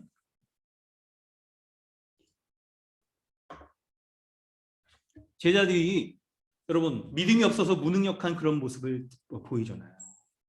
그럴 때 예수님이 십자가 죽음에 대해서 말씀하시는데 여러분 이걸 좀 주목해서 좀 설명을 해보겠습니다. 자, 여러분 다들 컨디션 괜찮으시죠? 여러분 주목해서 지금 여러분 이렇게 몇 가지 좀 설명을 드리려고 하는데 이 설명은 못 들으신 분들도 있을 거예요. 저희 교회 이렇게 여러분 같이 하면서 못 들으신 분도 있을 거예요. 그래서 여러분 주목해서 좀 잘 들으시면 좋겠습니다. 여러분 본문의 이 말씀들을 이렇게 쭉 살필 때 44절, 45절에 제자들이 예수님께서 이 말씀을 하시나 이걸 깨닫지 못한다, 알지 못한다 라고 말씀하고 있잖아요. 예수님에 대해서 그분이 행하신 것에 대해서 알지 못하는 것이 바로 신자의 삶의 무능력으로 드러나는데 이 알지 못하는 상태에 대해서 우리가 더 분명히 좀 우리가 밝혀낼 필요가 있습니다. 여러분 이것을 뭐라고 좀 어떤 방식으로 좀 얘기를 하려고 하냐면 우리가 살고 있는 이 시대를 특징을 가지고 좀 설명을 하려고 해요. 여러분 우리가 살고 있는 이 시대의 특징을 여러분 뭐라고 좀 규정하면 좋을까요? 우리가 살고 있는 이 시대의 특징 뭐 여러분 뭐 이렇게도 얘기할 수 있겠고 저렇게도 얘기할 수 있겠고 하나로 딱 이렇게 정하기가 어려운 점이 있으니까 모호하다. 이 시대는 모호한 시대다. 모호한 시대라고 여러분 한번 규정을 해보죠. 이 시대는요 뭐라고 딱 이렇게 시대의 특징이 뭔지 시대 정신이 뭔지 사람들이 뭔가 어떤 가치관과 목적, 세계관을 가지고 살아가는지가 좀 불분명한 시대. 이게 분명하게 드러나지 않는 모호한 시대라고 말할 수 있을 거예요. 여러분 이거 메모를 해두세요. 모호함의 시대라고 말할 수 있어요. 근데 이 모호함이 우리가 믿는 신앙의 영역에 있어서도 드러나요. 신앙의 우리 믿음의 영역에 있어서도 모호함이 여러분 알게 모르게 이렇게 왠지 많이 퍼져 있는 시대를 살고 있는 거예요. 우리가. 그래서 여러분 신자에게 있어서도 믿음의 실체가 무엇인지 뚜렷하게 말해질 수 없고 우리가 서로 간에 말하지도 목회자도 분명하게 가르치지 않고 성도도 분명하게 요구하지 않고 너와 내가 다 모호한 상태에 빠져 있는 상태라고 말할 수가 있어요. 십자가의 예수님의 죽음과 부활로 말미암아 신자의 생명과 삶과 지혜와 능력의 모든 것이 드러나는데 이런 원리들을 가지고 분명하게 이렇게 더 확장시켜서 말하지 못한다는 거죠. 그래서 여러분 예수님에 대해서 믿으라, 그분에 대해서 알라라고 이렇게 분명하게 알려주지 않고 그저 신앙적인 감정만 구취시키는 그런 상태 가운데 여러분 있는 걸 많이 보게 되는데 이런 것은 성경적인 믿음이 아닙니다. 사랑하는 성도 여러분, 우리 강동주님의 교회 성도 여러분, 이 시간 이 말씀에 근거하여서 성경적 믿음을 갖기를 축원합니다.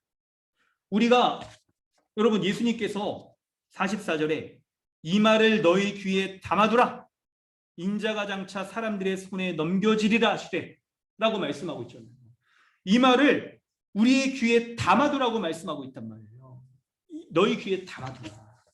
그러므로 우리가 주님이 하시는 말씀을 우리 귀에 잘 담아두어 이해하고 그리고 마음에 새겨 이 시대를 우리가 살고 있는 시대를 분별할 수 있는 그런 지식이 있어야 되는 거예요.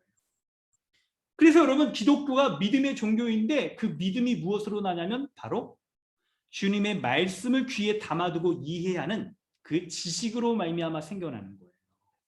그래서 기독교를 지식의 종교라고 말할 수 있습니다. 여러분 복음의 기초에서 배우셨죠? 믿음의 참된 세 가지 요소가 뭡니까? 참된 믿음의 요소 뭐예요? 지식, 동의, 신뢰잖아요. 이런 면을 본문이 너무 분명하게 보여주고 있어요. 그러므로 여러분 우리가 말씀을 대할 때 본문에서 드러나는 성경적 개념에 대해서 분명히 알고 이해하여서 우리가 그 메시지를 우리의 삶에 적용하는 게 필요한 거예요. 여러분 항상 기억하세요. 믿음의 원천이 뭐라고요? 예수 그리스도에 대한 지식. 그것으로 생겨나는 거예요. 자, 여러분 이제 우리가 살고 있는 이 시대에 대해서 우리 몇 가지 좀 설명을 좀 드리도록 하겠습니다. 이거를 좀 이 시간에 분명히 할 필요가 있을 것 같아요. 그래서 여러분 오늘 이 설교가 강의 시간은 아니지만 여러분 화면을 좀 이렇게 보면서 우리 좀 살피도록 하겠습니다. 본문에서 이해하라, 이 귀에 담아두라라고 하잖아요. 그래서 여러분 우리가 설교 중에 저 이렇게 하는 거 처음이죠? 좀 중요하기 때문에 그래요. 좀 이렇게 하기 때문에 그럼 이걸 좀 살펴보도록 하겠습니다. 자, 준비되셨나요? 자, 여러분 한번 살펴보도록 하겠습니다. 여러분 지금 우리가 살고 있는 이 시대를요. 이 포스트 모던 시대라고 이렇게 얘기할 수가 있어요. 포스트 모던 시대. 포스트 모던 시대라는 것은 여러분 이 포스트 모더니즘 시대의 후기 모더니즘 시대라고 이렇게 얘기를 할 수 있는 거예요. 여러분 좀 이런 용어가 어렵지만 그래도 우리에게 참 감사하게 우리 지난 연말이었나요? 이 기독교 역사 살펴본 거 있잖아요. 그 강의를 우리가 들었기 때문에 그래서 제가 설교할 때 그거 그냥 여러분이 가지고 있는 기억이 있기 때문에 그거를 근거해서 그냥 넘어갈까 하다가 분명히 좀 살필 필요가 있겠다 싶어서 이걸 좀 설명을 하는 게 필요하겠습니다. 자, 한번 설명을 들어보세요. 이 포스트 모더니즘이라는 것은 모더니즘 시대가 있었기 때문에 포스트 모더니즘인 거예요. 모더니즘 시대. 모더니즘 시대는 어떤 걸 얘기하냐면 여러분 한 18세기 정도 이때 여러분 찰스 다윈의 진화론 그리고 과학 문명이 발전하는 그런 시대를 얘기를 하는 거예요. 예, 그래서 굉장히 지식이 고도로 발전하고 그리고 과학 문명이 발달하는 그런 시대예요. 이런 시대에서 사람들이 이제 막 지식이 쌓이고 과학 문명이 발달하다 보니까 어떤 일들이 벌어집니까? 이 세상에 대해서 과학이 발전해서 사람들이 막 죽지 않고 막 병도 다 고치고 정말 이게 희망차게 살아갈 수 있겠다라는 그런 생각을 막 하게 돼요. 그 근저에는 여러분 아까 얘기한 대로 뭐 이렇게 진화론이나 뭐 이렇게 뭐 등등의 여러 이제 것들이 있습니다.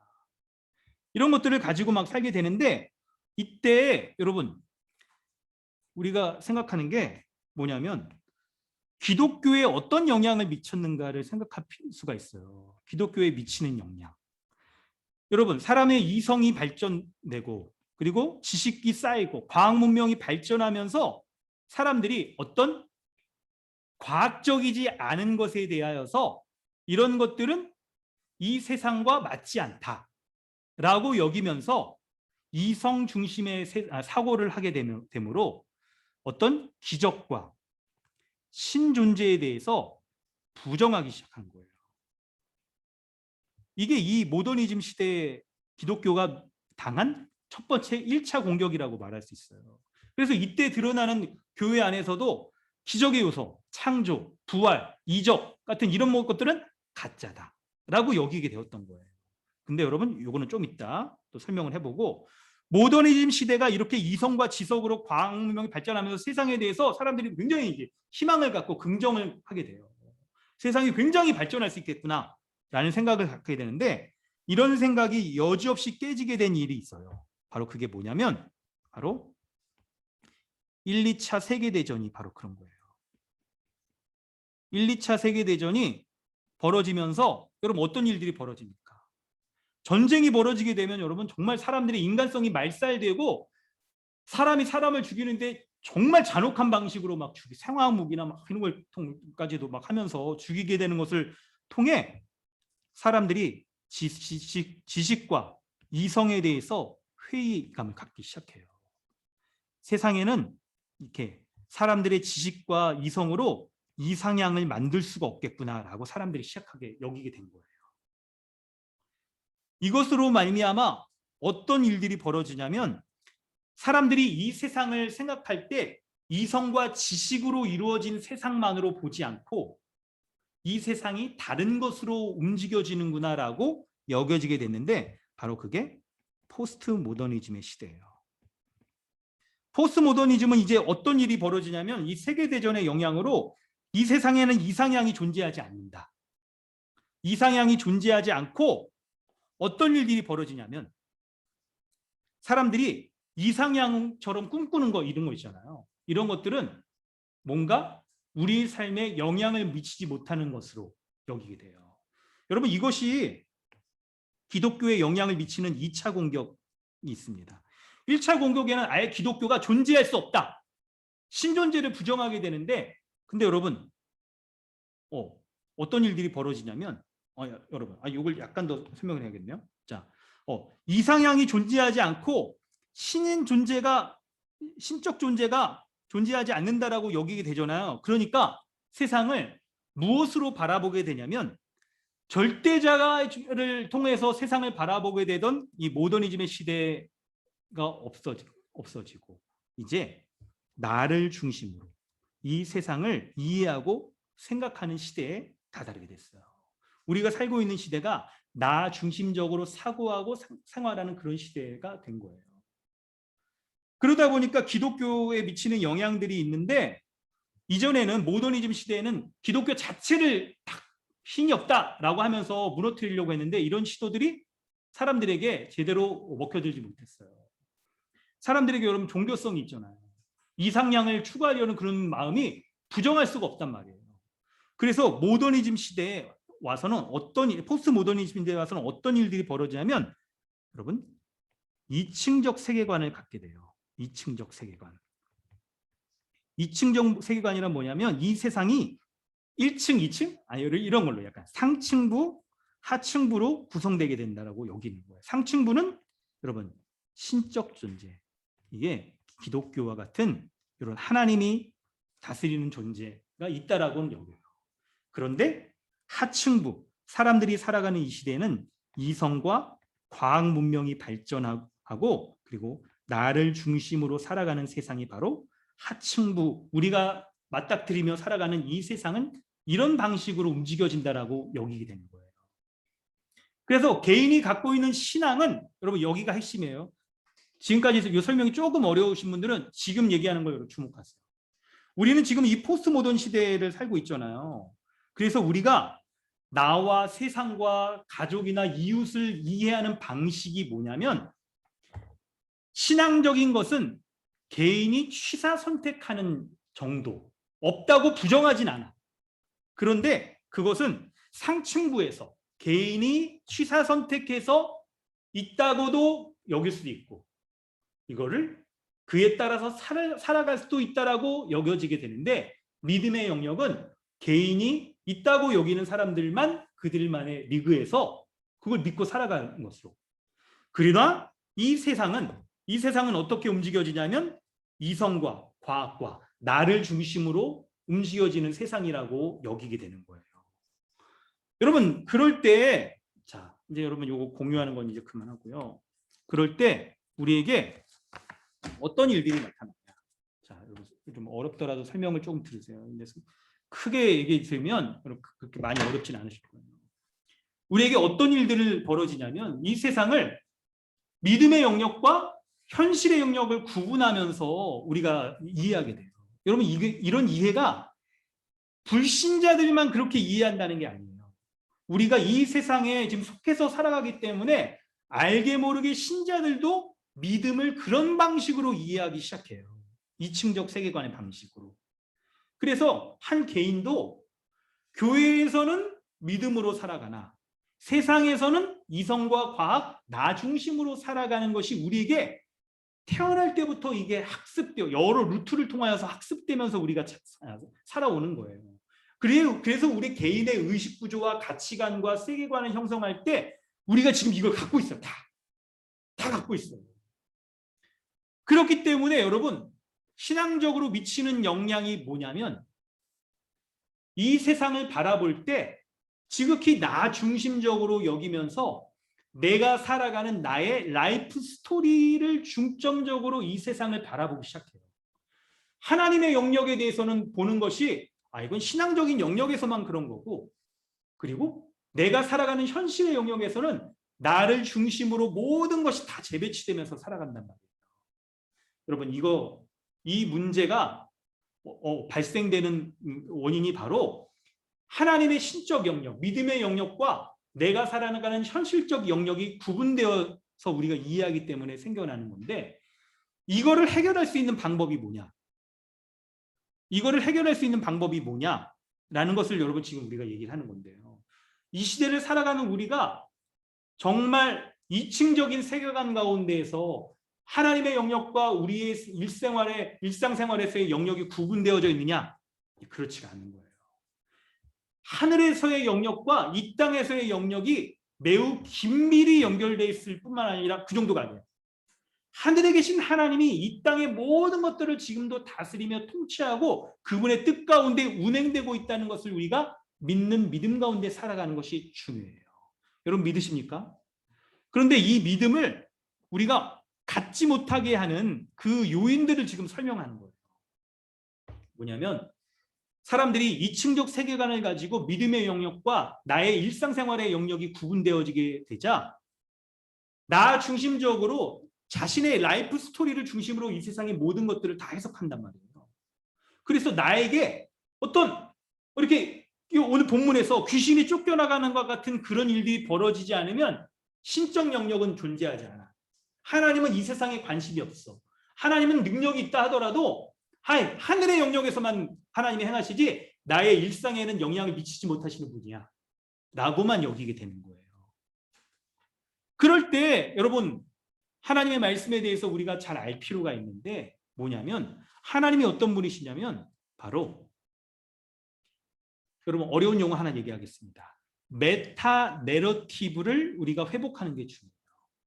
메타 내러티브라는 것은 거대 담론이라는 건데 거대한 이야기가 있다는 거예요. 이 세상을 근본적으로 움직이며 천상세계뿐만 아니라 현실세계까지 이 모든 것들을 아우르면서 하나의 목적을 가지고 진행되어지는 세상이라는 거예요. 이 세상이.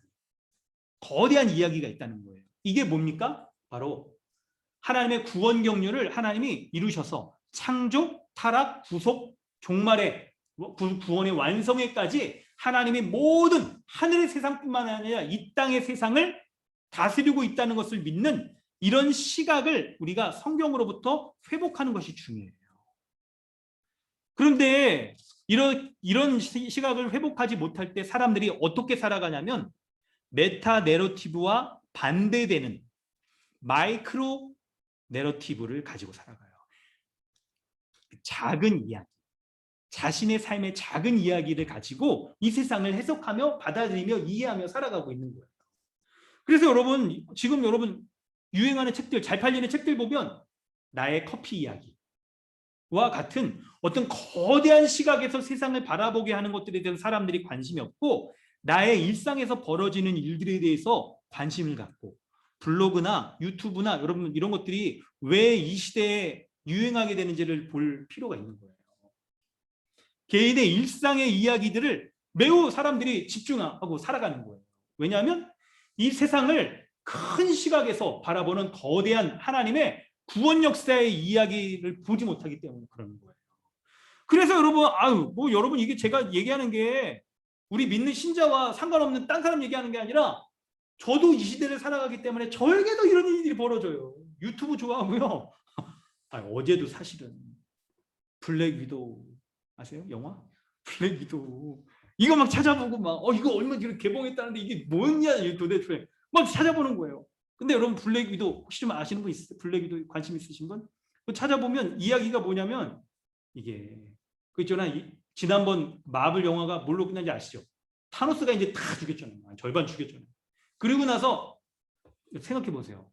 타노스와 같은 강력한 힘을 가진 사람이 이제 딱 더 이상 이제 나오지 않고 그를 이길 수 있는 사람은 거의 없을 것 같아요. 그렇게 되자 강력한 힘을 가진 존재를 딱 이제 제외해놓고 이렇게 블랙 위도우처럼 사람인데 조금 힘이 있는 사람이잖아요. 이런 사람들에게 영향을 미치며 우리의 일상에서 찾아볼 수 있는 이야기들이 이끌어져 가고 있는 게 마블의 지금 스토리예요. 이게.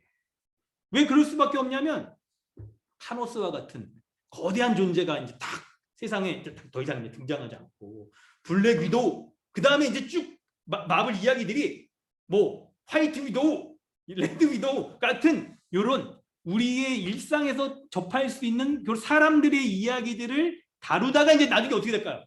다시 이제 타노스와 같은 막 이제 그런 걸로 이제 딱 벌어지게 될 거라는 게 블랙 위도우 내용들을 찾아본 제가 리뷰들을 찾아본 결과였어요. 제가 여러분 지금 이 얘기를 하는 게 뭐냐면 사람들이 지금 살아가는 이 시대를 이런 자신의 신변에서 일어나고 있는 이 세상에서의 그런 이야기들에 그것에 집중하며 살아가는 시대라는 거예요. 블랙 위도우 관심 없으신 분들도 우리 자매들도 드라마 좋아하잖아요. 아침 드라마 보세요? 저녁 드라마도 보세요?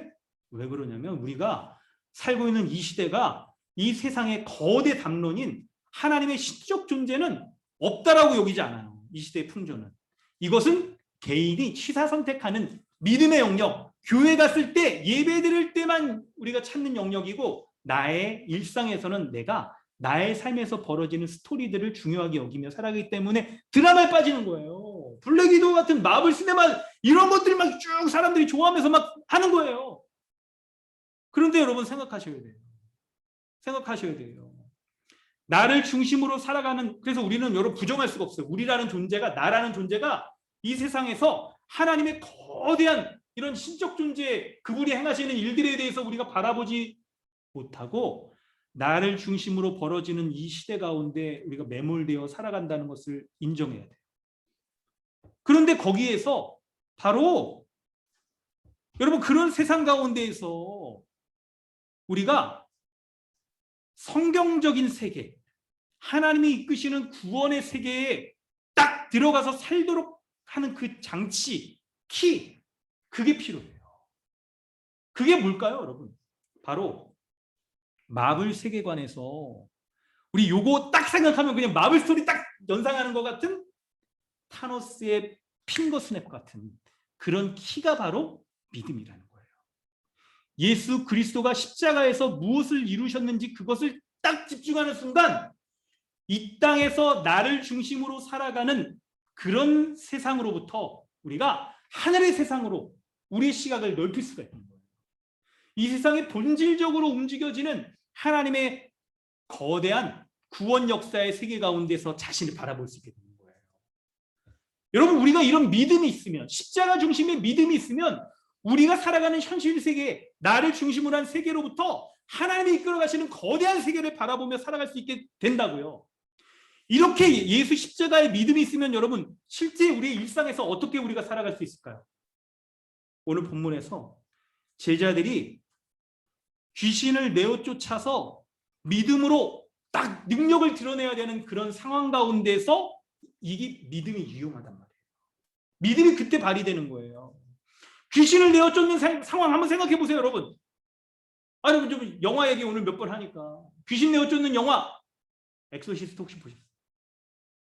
안 봤네요. 정기영지 그런 사람인 줄 몰랐어요. 엑소시스트 알 줄 아는데 그 못 봤구나. 그 뭐가 있죠? 최근에 영화 중에 무슨 사제들? 검은 사제들. 나도 알아. 아는구나. 근데 하여튼간에 말씀을 기억하라니까 지금 말씀 얘기를 하려는 거잖아요. 말씀을 예수 십자가 보면 기억하라니까 된 사람들이 그런 거에 농담이고요. 그런 거에 집중을 하지 못하고 하여튼 영화 제목이나 이런 거 빠삭하잖아요. 여러분, 그게 지금 우리가 살아가고 있는 이층적 세계관에 입각하고 있기 때문에 그런 거, 이런 것들이 다 이런 것들 너무 여러분 극단적으로 말할 수는 없겠지만, 그래서 예수 십자가의 복음을 모르면 우리가 내가 이 세상에서 무엇을 향해서 살아가야 되는지, 나는 어떤 방식으로 살아가야 되는지에 대한 그 방향을 설정하기가 어려운 시대예요. 그러니까 개인이 굉장히 중요하게 여기면서 그래, 네가 옳다. 네가 말하는 것도 옳고 내가 말하는 것도 옳고 서로가 다 옳아. 자기를 중심으로 살아가기 때문에 다. 이 세상에서는 우리의 가치관을 형성하는 주인, 그 결정체가 나라는 존재예요. 그래서 나도 의미가 있고 너도 의미가 있고 모든 사람이 다 의미가 있어요.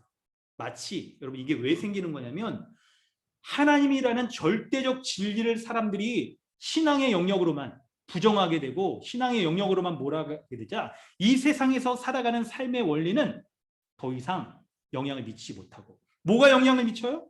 나라는 존재가 내 마음에 원하는 대로 살아갔는데, 이거 무슨 가사 대목인데 이거요? 저는 그 노래 저는 막 이런 거 막 이런 방식으로 살아가게 되는 거예요. 그럴 때 여러분, 십자가의 복음, 이 복음이 우리로 하여금 나를 중심으로 살아가는 이 세상 가운데 우리가 참으로 바라봐야 되는 하늘의 세상, 하나님의 뜻이 무엇인지를 알려주는 게, 참된 생명과 능력과 지혜가 무엇인지를 알려주는 게 바로 십자가 복음입니다. 여러분, 그러므로 십자가 복음을 중심으로 성경 말씀을 배우세요. 그런데 배워야 될 때 우리가 뭘 배워야 되느냐? 이 세상에서 나를 중심으로 세상을 해석하며 살아가는 것 가운데 하나님을 중심으로 이 세상의 참된 삶의 원리와 능력이 바로 복음으로 말미암아 주어진다는 것을 우리가 붙잡고 살아가야 되는 거예요. 이런 지혜를 얻으시길 축원합니다. 주님의 이름으로 축원합니다. 세 번째로, 이 십자가의 복음을 모르면 우리가 세상에서 어떤 삶을 살게 되느냐? 바로 46절부터 50절에 나오는 대로 남들보다 더 크려고 하는 그런 욕망에 사로잡히며 살아가게 돼요. 그리고 뿐만 아니라 다른 사람은 배제하고 자신의 이익만을 구하려고 하는, 자신의 기득권만을 유지하려고 하는 그런 삶을 살아가게 된단 말이에요. 이런 삶을 뭐라고 말하냐면 바로 세속적 성공주의가 교회 안에 들어오기 시작하는 거예요. 신자의 삶에도 이게 매우 크게 영향을 미치며 살아가게 되는 거예요. 남들보다 내가 높아지려고 하고 다른 사람은 인정하지 않으면서 그런 태도들을 보이는 모든 것들이 다 여러분 성경적이지 않잖아요. 사실은 십자가 복음에 비춰보면. 근데 여러분 더 큰 문제가 뭐냐면 이런 교회 안에 있는 이런 생각들이 미치는 영향들을 해결하려고 하는 그 방식조차도 세상적인 방식을 대안으로 삼아서 제시하고 있는 교회의 현실이 너무나도 이게 충격적인 거예요. 여러분 예를 들어 이런 거 있죠. 다른 사람과의 관계에서 자기 주장을 확실하게 해야만 우리가 무시당하지 않고 다른 사람의 우위에 설 수 있고, 그렇지 않으면 사람들이 더 우습게 본다. 이런 거 있잖아요. 이런 방식으로 아니 이거 사람들 대하는 일반적인 막 그런 경영학적인 그런 방식들로 뭔가 사람들의 관계를 설명해 주려고 하잖아요. 그런데 여러분 이런 것들은 참된 해결책이 아닙니다. 해결책은 오직 십자가 복음만이 있는 거예요. 교회가 십자가를 말하지 않고 이런저런 대안을 말하는 것은 근본적인 해결책이 아니에요. 뿐만 아니라 교회는 여러분 해결책이 아닐 뿐만 아니라 교회 안에 있는 그런 요소들을 분별하여 그런 모습으로부터 돌이켜야 돼요. 십자가 복음에 합당한 모습을 따라가야 된다고요. 그 복음에 합당한 바가 뭡니까? 십자가에서 예수 그리스도가 다른 사람을 위하여서 섬기고 죽기까지 자기를 내어주셨죠. 그런데 어떻게 다른 사람을 향하여서 주장하는 바가 더 옳아요? 그런데 어떤 사람이 어떻게 우리가 자기의 이익을 위해서 다른 사람을 누르고 올라가고 그리고 자기와 믿음이 있는 자 가운데서도 나와 다르다는 것 때문에 그를 배제하고 내가 우위에 서려고 하는 이런 삶의 태도가 우리에게 있을 수 있냐고요. 사랑하는 성도 여러분, 오늘 본문에서 예수님은 십자가 죽음에 대해서 두 번째로 예고하셨습니다. 그리고 우리가 가져야 될 태도로서 우리에게 분명하게 말씀하시는데 바로 십자가 복음에 대해서 귀에 담아두라. 이 복음이 있을 때 우리의 현실 가운데서 우리가 능력을 온전히 행할 수가 있게 되는 거예요. 하나님께서 산 위에서 행하신 일 있잖아요. 예수님이 산 위에서 행하신 십자가로 말미암아 이 거대한 그분의 영광과 능력을 이루신 일들을 우리가 볼 수 있는 믿음의 눈이 번쩍 뜨여지는 게 바로 십자가 복음이라는 거예요.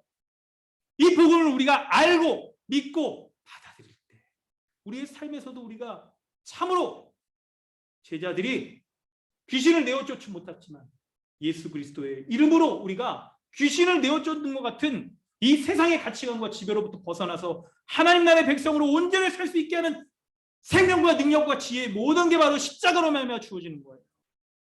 십자가의 원리가 교회를 신자의 삶을 지배해야 됩니다. 사랑하는 성도 여러분, 십자가의 복음으로 충만하십시오. 십자가의 복음으로 생명을 누리십시오. 십자가의 복음으로 능력 있게 살아갔어요. 십자가의 복음으로 삶의 모든 지혜를 누리며 살아가는 우리 강동 주님의 교회 되어지기를 주님의 이름으로 축원합니다. 우리 시간 함께 기도하기를 원합니다. 하나님께서 오늘 주신 말씀 우리 붙잡고 우리 함께 기도하기를 원합니다. 성도 여러분, 십자가의 복음, 이 복음을 귀에 담아두십시오. 그 복음이 없는 자, 이 복음을 우리가 붙잡지 않는 자는 하나님께서 행하신 그 영광스럽고 능력 있는 것들을 보지 못한 채 자기를 중심으로 살아갈 수밖에 없습니다.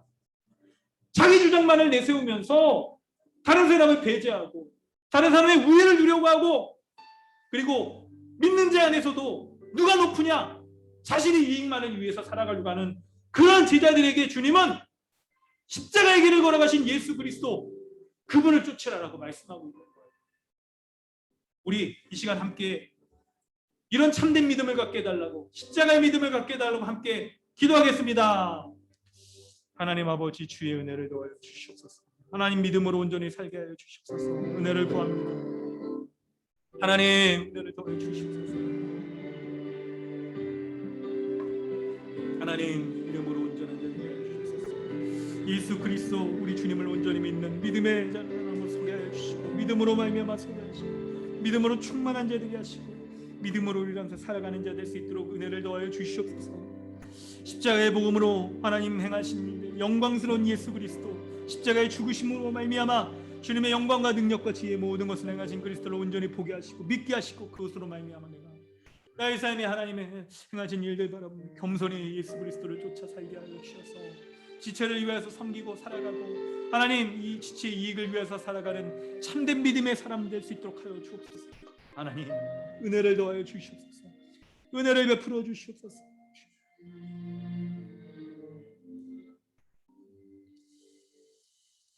하나님 아버지, 주님의 은혜 감사드립니다. 예수 십자가 그 복음을 온전히 믿는 믿음으로 말미암아, 그것을 이해하고 믿는 믿음으로 말미암아 하나님께서 예수 십자가로 말미암아 행하신 그분의 생명과 영광과 능력과 지혜를 온전히 믿는 자 되게 하시고, 그리고 그 믿음으로 말미암아 내가 일상을 살아가는 나의 삶 가운데서도 더 이상 귀신의 지배 가운데, 이 세상의 가치관의 지배 가운데 내가 물들지 아니하고 오히려 다른 사람을 위하여서 섬기고 나의 삶을 나눠주며 예수 십자가의 복음을 모로 말미암아 살아가는 참된 믿음의 사람 될 수 있도록 은혜를 베풀어 주시옵소서.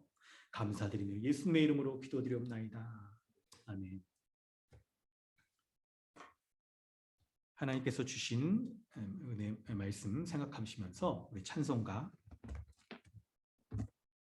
542장 함께 찬양하겠습니다. 찬송가 542장입니다.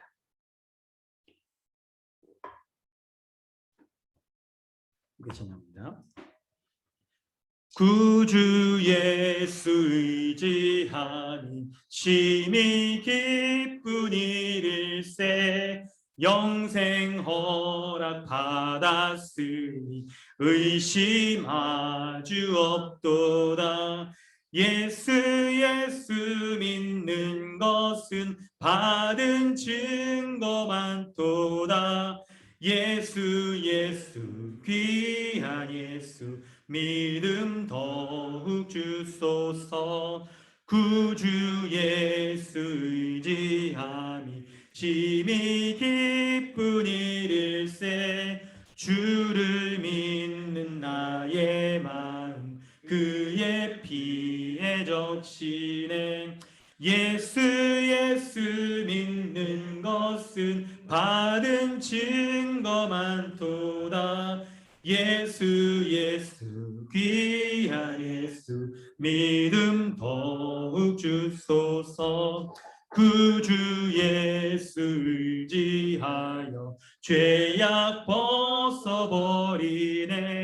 안위 받고 영생함을 주께 모두 얻었네. 아멘. 예수 믿는 것은 받은 증거 많도다. 예수 귀한 예수 믿음 더욱 주소서. 구주 예수 의지하여 구원함을 얻었네. 영원 무궁지나도록 주여 함께 하소서. 예수 믿는 것은 받은 증거 많도다. 예수 믿음 더욱 주소서. 아멘.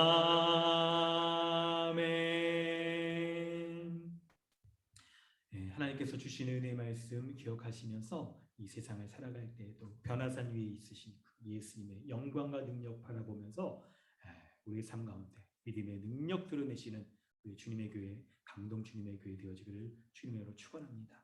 아멘. 네, 광고 말씀드립니다. 말씀 수련회 우리 가족 나들이 EDL 스쿨, 우리 교회 여름 사역들이 이렇게 준비되어 있는데 코로나가 심해졌습니다. 4단계가 이제 실행된다고 하는데 이 가운데서도 우리가 안전수칙 잘 준행하면서 이 은혜의 순서들 잘 해나갈 수 있도록 여러분 기도해 주시길 바랍니다.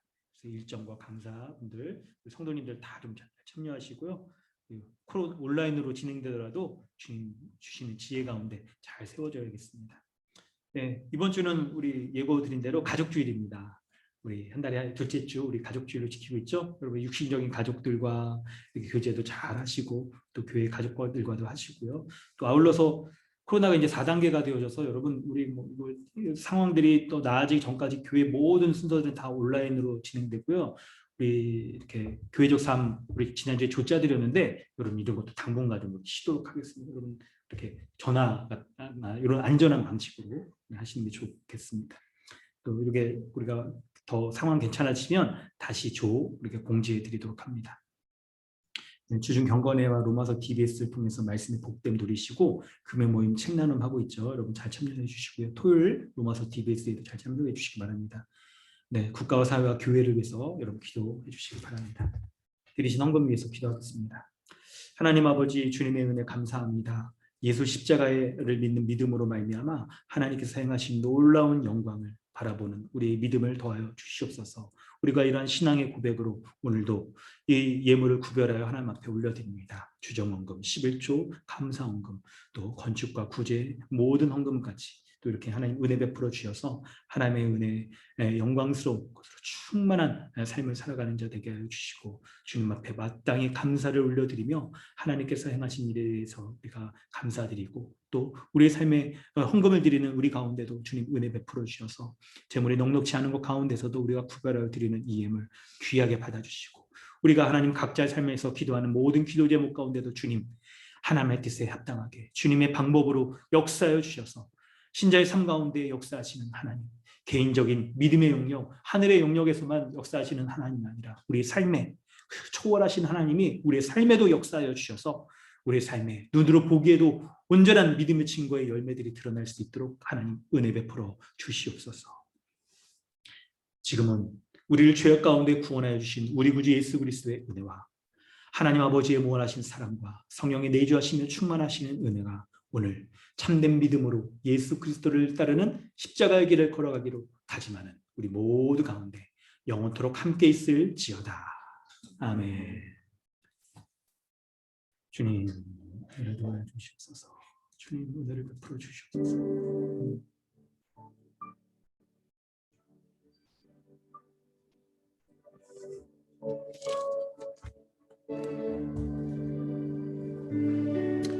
아버지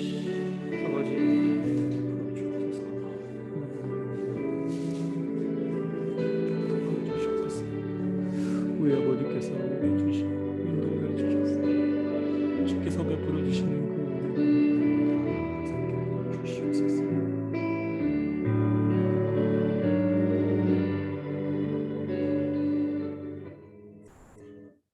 예배를 마쳤습니다. 하나님께 모든 영광 올려드립니다. 할렐루야. 네, 우리 잠깐 마이크 켜시고 우리 인사하도록 하겠습니다. 오늘 특별히 우리 우리 목사님 이렇게 우리 참여하셨습니다. 우리 성화도 목사님 방문자로 오늘 참석하셨고요. 우리 각자 다 우리 마이크를 좀 켜시고 우리 인사하도록 하겠습니다. 네, 안녕하세요. 반갑습니다. 안녕하세요. 네, 안녕하세요. 네, 안녕하세요. 반갑습니다. 안녕하세요 해주네요. 안녕하세요. 말해서 리멜로 근데 얘기해주는 네, 준우 반갑습니다. 안녕하세요. 주는 예배 반갑습니다. 계속 말하지. 귀여워. 이제 얘기해도 돼 주는. 안녕하세요. 준호가 얘기할 수 있어. 안녕하세요. 안녕하세요. 안 돼. 안녕하세요. 네, 안녕하세요. 안녕하세요. 안녕. 네, 수연지 반갑습니다. 수연지 안녕하세요. 예쁜 누나가 있어. 안녕 누나. 예쁜 누나 몇 살이에요? 나 5살. 나라 친구다. 나라 친구. 얘도 5살이에요. 성공했습니다. 얘는 5살. 나도 야, 애들이 10살 아니고 너 5살이야. 애들은 여찬아 안녕. 여찬이 여운이 안 보이네. 애들 여우냐? 하나 반가워. 유건아 안녕하세요. 안녕. 반갑습니다. 얘들아 와서 인사해. 유건아 유준아 안녕. 유한이 안녕. 어린애. 안녕 유준아. 사나야 안녕. 여찬아, 여운아 얼굴 좀 보여줘. 괜찮아 영훈아. 유건아 너 더 얼굴 귀여워. 좀 보여줘. 안녕 유건아. 여자친구한테. 여운이 안녕. 장보기 2마리 다 됐나? 너 이름 뭐야? 다 나왔나? 두 마리 다 됐어요. 엄청 커요. 뭐야? 아, 진짜? 여자친구 두 마리 다 이름 뭐야? 한 마리는 수컷 암컷. 어머 근데 수컷 하나, 수컷 하나. 좋겠다. 오 좋겠다 진짜. 우리는 진주 거는 아직 안 나왔고 제 거 하나 나라 거 하나인데 진주 건 아직 안 나왔고 나라 거랑 제 것만 나왔어요. 근데 걔네 둘이 싸운 것 같아요. 둘 다 뿔이 휘어져 있어요. 자, 오늘 오후에 여러분 가족주일 가족들과 함께 복된 시간 보내시길 바랍니다. 안녕히 계세요, 여러분. 나가겠습니다. 안녕히 계세요. 식사 맛있게 하시고. 자, 마치겠습니다.